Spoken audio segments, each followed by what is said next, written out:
story. Watching the Kerala story.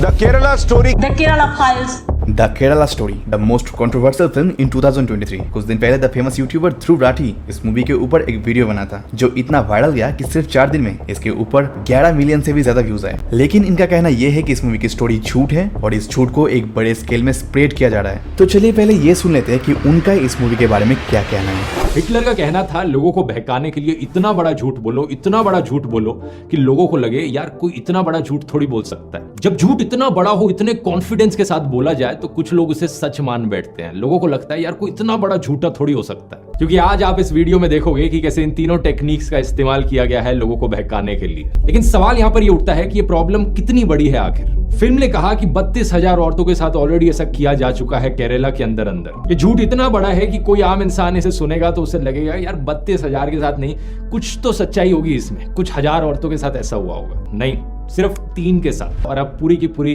Propaganda फिल्में बनाई जा रही हैं लोगों को बहकाने के लिए। जो फिल्म में दिखाई जा रही है सिर्फ 3 औरतों के साथ असल जिंदगी में हुआ है और वो भी वैसे नहीं हुआ जैसे फिल्म में दिखाया जा रहा है।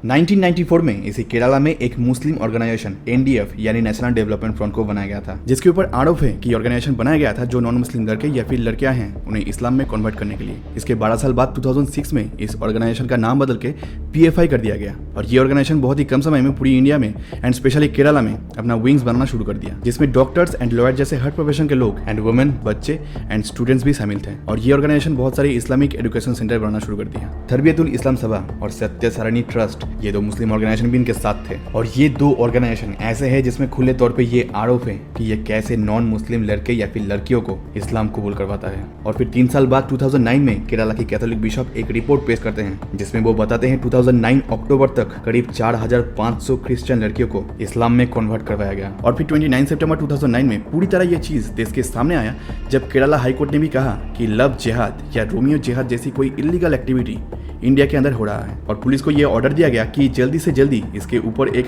रिपोर्ट पेश किया जाए। इस केस का नाम था शहंशाह versus the state of Kerala. आप इसे गूगल में भी चेक कर सकते हो। अब सवाल यह है कि ध्रुव राठी जो रिसर्च में अपने आप को बहुत एक्सपर्ट बताते हैं, उन्हें ये सब चीज क्यों नहीं दिखी। मेरा ही एग्जांपल ले लो। मुझे लगता है, मैं कहूँगा मैं नेचुरली टैलेंटेड हूँ रिसर्चिंग में, एनालाइजिंग में। ध्रुव राठी के अनुसार ये फिल्म पूरी तरह झूठ है, लेकिन शायद ध्रुव भाई को ये नहीं दिखा। The film is inspired by many true stories. जब एक फिल्म पहले ही ये बता देता है कि this film is inspired by many true stories not based on true stories, तो ध्रुव राठी कैसे इस बहस में लग जाता है कि इस फिल्म की स्टोरी रियल नहीं है। और ध्रुव भाई का ये भी कहना है कि former chief minister VS Achuthanandan का एक स्टेटमेंट है जिसका सबटाइटल के साथ छेड़खानी किया गया है। तो ध्रुव राठी, आपको तो इसको ठीक से एक्सप्लेन करना चाहिए था। हमारे एक्स चीफ मिनिस्टर ने बोला है कि अगले 20 साल में केरला इस्लामिक स्टेट बन जाएगा। एंड सबसे इंटरेस्टिंग बात तो ये है कि VS अच्युतानंदन BJP पार्टी से नहीं थे, वो तो कम्युनिस्ट पार्टी से थे। फिल्म ने कहा कि 32,000 औरतों के साथ ऑलरेडी ऐसा किया जा चुका है केरला के अंदर अंदर। लेकिन फिल्म में तो ये बात कहीं नहीं बोला गया। फिल्म में जो दिखाया गया वो तो ये था, मैं अकेली नहीं हूँ इस खेल में, मेरे जैसे हजारों लड़कियां हैं जो अपने घर से भागकर इस रेगिस्तान में दफन हो चुकी है। मुझे तो लगता है ध्रुव राठी ने ये फिल्म देखा ही नहीं। जैसे जैसे उनके स्क्रिप्ट राइटर्स ने लिख के भेज दिया, वो सिर्फ स्क्रीन पे देख के पढ़ के सुना दिया।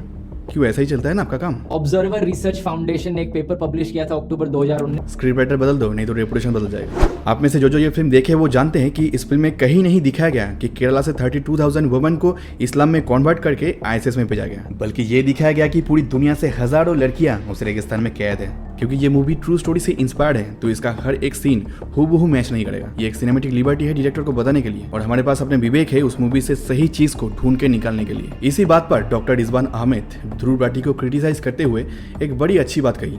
जब बॉर्डर पिक्चर बनी थी तो जितने भी उसमें स्टार कास्ट थे, सुनील शेट्टी थे, सनी देओल थे, वो स्टोरी उन पर बेस्ड थी। लेकिन उससे पहले जो गांव के अफेयर, चिट्ठी आती है, उन लोगों के अफेयर हो रहे हैं। BSF के सुनील शेट्टी रात को अपनी सुहागरात बनाने के बाद अपनी पत्नी को छोड़ के लड़ने के लिए जा रहे हैं। एक्चुअल में ऐसा तो हुआ नहीं था।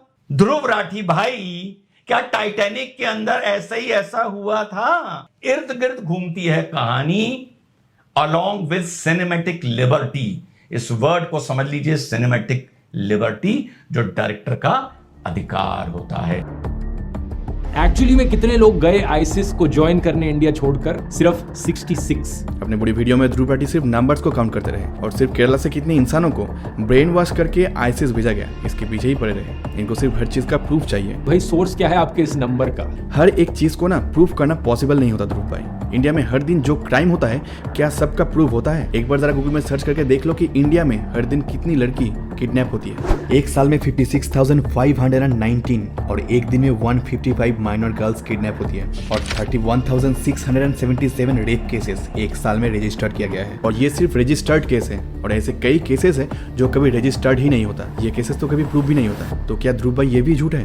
आप जो इधर उधर से डाटा लेके अच्छे तरीके से कॉम्बाइन करके वीडियो बनाते हो, शायद आपको नहीं पता कॉन्स्पिरेसी थ्योरी को स्टेबलाइज करना लॉ में सबसे डिफिकल्ट चीज माना जाता है। और ध्रुव राठी ये बता रहे हैं कि क्योंकि एनआईए के पास कोई सबूत नहीं है तो ये केरला को बदनाम करने की एक कॉन्स्पिरेसी है। 3 लोगों के इंडिविजुअल केसेस को लेकर पूरी केरला स्टेट को बदनाम किया जा रहा है। ये लव जिहाद की कंस्पिरेसी थ्योरी एक बड़ा झूठ है जो बार बार आपको सुनाया जाता है अलग अलग एंगल से। देश से बाहर रहकर देश के अंदर क्या क्या चल रहा है ये आपको कोई आर्टिकल नहीं बता सकता। अपने आप को रिसर्च में एक्सपर्ट बताने वाले ध्रुव राठी जरा स्टडी आईक्यू चैनल की वरुण जौहरी सर का इस वीडियो को देख लेना। प्रॉपर रिसर्च किसको कहते हैं आपको पता चल जाएगा। आपको ये नहीं पता कि दुनिया की कोई भी एजेंसी ये नहीं बता सकता कि आईएसएस में लड़ने के लिए दुनिया से कितने आदमी गए, जो मर गए या फिर जेल में हैं, जो पकड़े गए, सिर्फ उनका ही डेटा मिलता है। जो आईएसएस में गए और निकल के आ गए उसका डेटा किसी के पास भी नहीं है। इस फिल्म में जो दिखाया गया वो रियलिटी में भी होता है। लोगों का ब्रेन वॉश किया जाता है ये सब बोल के। इस दुनिया को सिर्फ अल्लाह चलाता है, ओनली अल्लाह। अभी सवाल ये है कि आप ब्रेन वॉश होते ही क्यों हो? आपको नहीं पता आपका गॉड कौन है? तुम लोगों ने बताया नहीं तुम कौन से गॉड को मानता है? I think Shiva is a big God.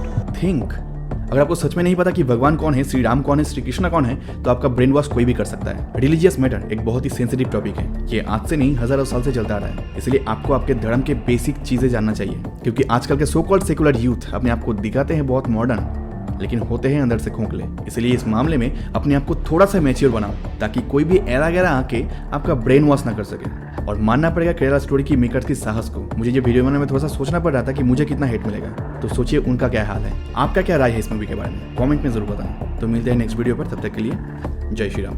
मुझे जब कहानियां सुनाई जाती थी तभी मुझे डाउट होता था जब मैं 7-8 साल का था कि ये क्या बोलने लग रहे हैं, ये ऑब्वियसली रियल नहीं हो सकता। करेक्ट। जब मुझे रामायण महाभारत की कहानियां सुनाई गई थी बचपन में, मैंने कहा था ये कैसे पॉसिबल हो सकता है कि ये बंदरों की सेना थी और ऐसा था और ये विमान उड़ते थे उस टाइम पे। मैंने क्रिटिकल थिंकिंग और लॉजिकल रीजनिंग के बेसिस पर ही मैंने बचपन में ही ये कंक्लूजन रीच किया कि नहीं हो सकता, ये रियल नहीं हो सकता, कुछ सेंस नहीं बनाता।